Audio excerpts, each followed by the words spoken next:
بسم اللہ الرحمن الرحیم۔ چیپٹر نمبر 3 میں آج ہمارا ٹاپک ہے نبی کریم صلی اللہ علیہ وآلہ وسلم بطور داعی امن۔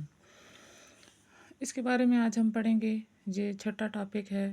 سب سے پہلے ریڈنگ کر لیتے ہیں کہ اسلام کی امن سے پہلے جس کی لاٹھی اس کی بھینس کا اصول لاگو تھا، یعنی کہ جس شخص کے پاس طاقت ہوتی تھی جو چاہتا تھا کر گزرتا تھا اور کوئی اسے روک نہ پاتا تھا۔ اس طرز عمل نے معاشرے کو اندھیر نگری بنا دیا تھا۔ یتیموں، بیواؤں اور غلاموں پر ظلم و ستم کا بازار گرم تھا۔ اغوا، بدکاری عام تھی۔ چوری، ڈاکہ زنی اور حقدار کو اس کے حق سے محروم کرنا رواج بن چکا تھا۔ کمزور فریاد کرتا رہتا مگر اس کی فریاد سننے والا کوئی نہ ہوتا۔ ایسے گھٹن زدہ ماحول میں اللہ تعالیٰ نے سرسکتی انسانیت پر رحم فرمایا اور رحمت عالم خاتم النبیین صلی اللہ علیہ وآلہ وسلم امن کے سب سے بڑے داعی بن کر اس دنیا میں جلوہ گر ہوئے اور حق و صداقت اور امن و عافیت کا پرچم بلند فرما دیا۔ نیکسٹ ہے کہ قیام امن قرآن و سنت کی روشنی میں، یعنی کہ امن کے بارے میں، امن قائم کرنے کے بارے میں قرآن کیا کہتا ہے اور سنت کیا کہتی ہے۔ اللہ تعالیٰ نے نبی کریم خاتم النبیین صلی اللہ علیہ وآلہ وسلم پر جو دین نازل فرمایا، اس میں ناحق قتل کرنے کو بہت بڑا جرم قرار دیا گیا ہے۔ اللہ تعالیٰ نے ایک انسان کا قتل پوری انسانیت کے قتل کے برابر قرار دیا اور ایک انسان کی جان بچانے کو ساری انسانیت کی جان بچانے کے برابر قرار دیا۔ ارشاد باری تعالیٰ ہے، ترجمہ ہے سورہ مائدہ میں ہے کہ جس نے کسی جان کو بغیر کسی جان کے بدلہ یا زمین میں بغیر فساد مچانے کے قتل کیا تو گویا اس نے تمام انسانوں کو قتل کر دیا، اور جس نے کسی ایک جان کو بچایا تو گویا اس نے تمام انسانوں کو بچا لیا۔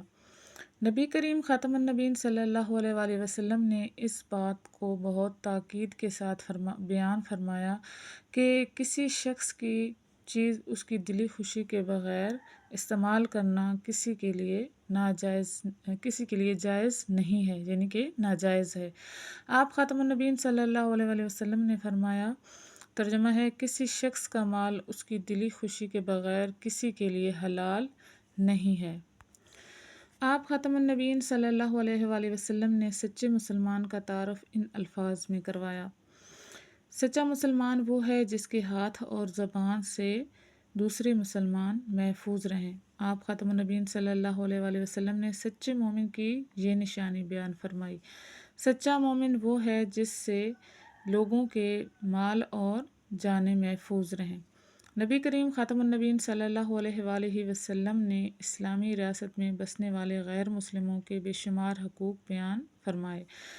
آپ خاتم النبیین صلی اللہ علیہ وآلہ وسلم نے ان کی جان، مال اور عزت و آبرو کی حفاظت تمام مسلمانوں کا مذہبی فریضہ قرار دیا۔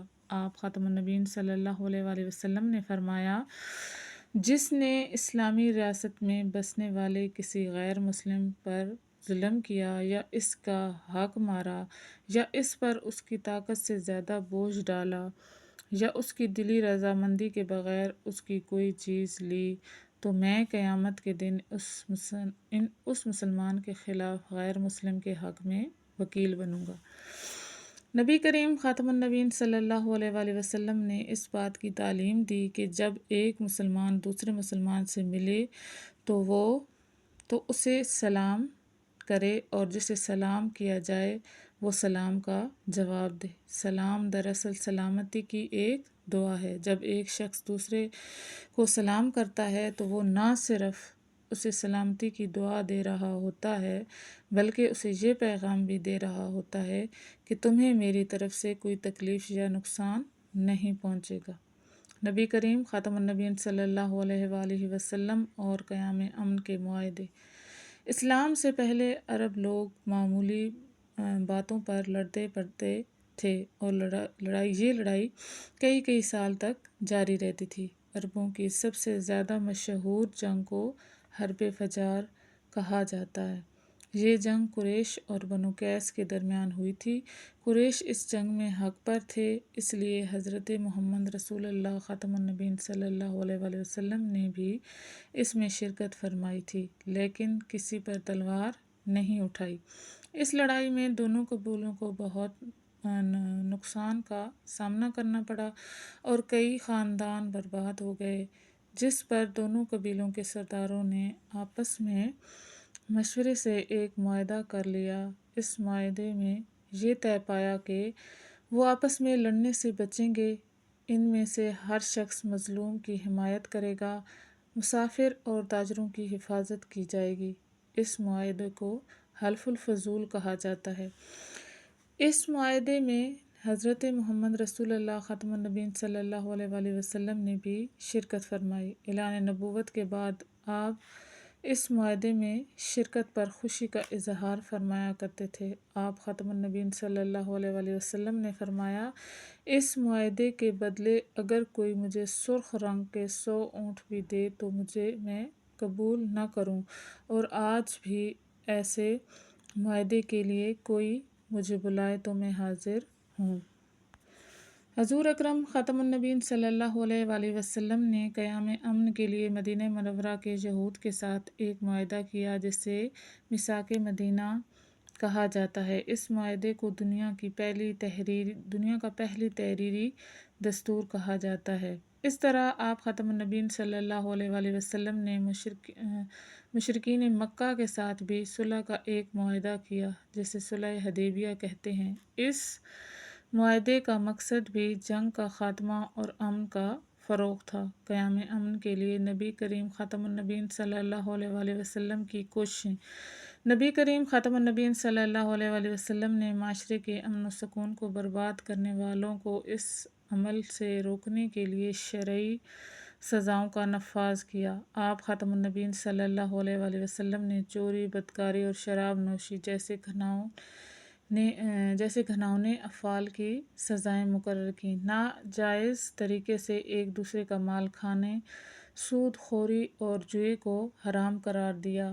عرب قبائل میں اتحاد و اتفاق پیدا کیا۔ ہر انسان خواہ وہ مسلمان ہو یا غیر مسلم اس سے بدعہدی اور وعدہ خلافی کو ممنوع قرار دیا۔ نہ صرف خود مظلوموں کی داد رسی کی بلکہ انسانیت کی بقا کے لیے یتیموں، بیواؤں، مسکینوں اور غریبوں کی کفالت کے فضائل بیان کیے۔ آپ خاتم النبیین صلی اللہ علیہ وآلہ وسلم نے عورتوں، بچوں، غلاموں اور بوڑھوں کے حقوق ذکر کر کے معاشرے کو امن کی راہ پر گامزن فرمایا۔ نبی کریم خاتم النبیین صلی اللہ علیہ وآلہ وسلم نے اعلان نبوت کے بعد اپنی 13 سالہ مکی زندگی کفار مشرکین کے ظلم و ستم سہتے ہوئے گزاری۔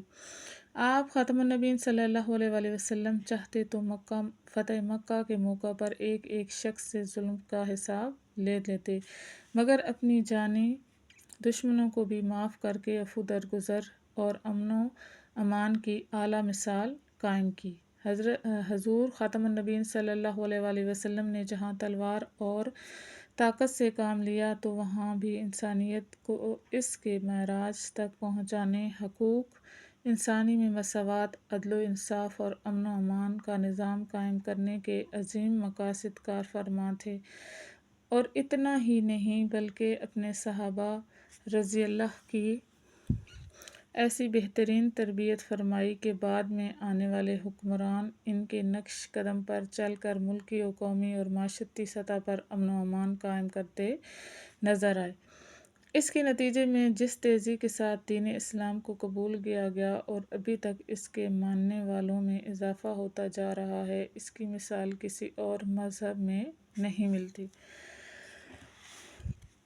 ہم نے آج پڑھا کہ رسول پاک صلی اللہ علیہ وآلہ وسلم بطور ایک داعی امن، ٹھیک ہے، انہوں نے کیسے امن قائم کیا، قرآن و سنت میں قیام امن کی روشنی کے بارے میں کیا ہے، اور اس کے بعد کہ نبی کریم صلی اللہ علیہ وسلم نے قیام امن کے جو معاہدے کیے وہ، اور قیام امن کے لیے نبی کریم صلی اللہ علیہ وآلہ وسلم نے کتنی کوششیں کی۔ مشرق میں سب سے پہلا سوال ہے کہ درست جواب کی نشاندہی کریں۔ ایک بے گناہ انسان کے قتل کو قرار دیا گیا ساری انسانیت کے قتل کے برابر۔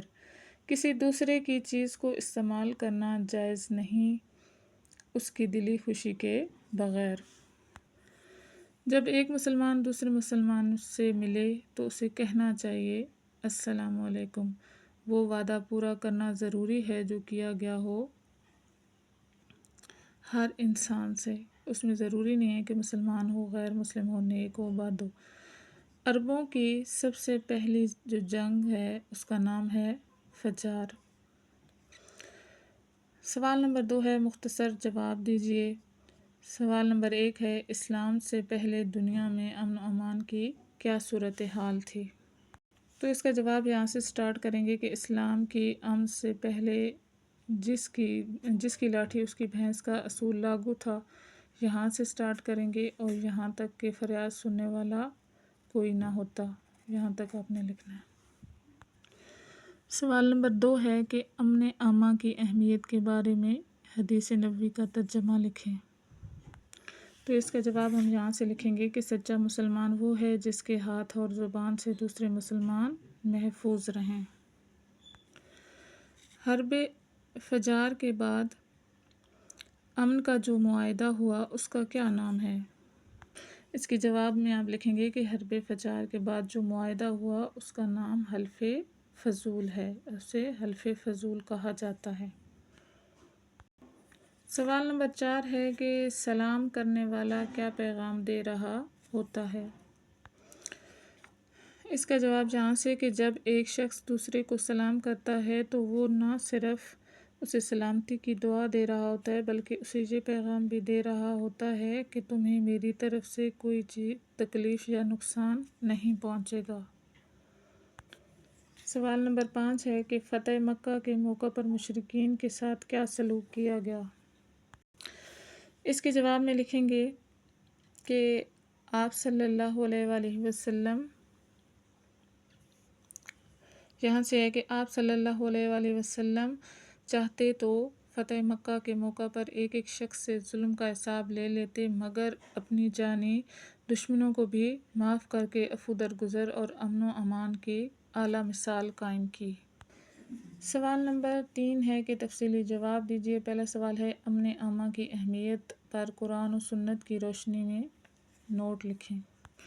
تو یہ والا ٹاپک آپ نے پورا لکھنا ہے کہ قیام امن قرآن و سنت کی روشنی میں، یہاں سے لے کر تو نیکسٹ پیج جو ہے پیج نمبر 53 یہاں تک کہ تکلیف یا نقصان نہیں پہنچائے گا، یہاں تک کمپلیٹ کرنا ہے۔ دوسرا سوال کہ نبی کریم خاتم النبیین صلی اللہ علیہ وآلہ وسلم نے قیام امن کے لیے کیا کوششیں فرمائیں؟ تو اس کا جواب قیام امن کے لیے نبی کریم صلی اللہ علیہ وآلہ وسلم کی کوششیں، یہاں تک یہ پورا جو ہے۔ آج کا ٹاپک کمپلیٹ ہو گیا، مشق ہو گئی، ٹھیک ہے۔ MCQs، short question and long question. اللہ حافظ۔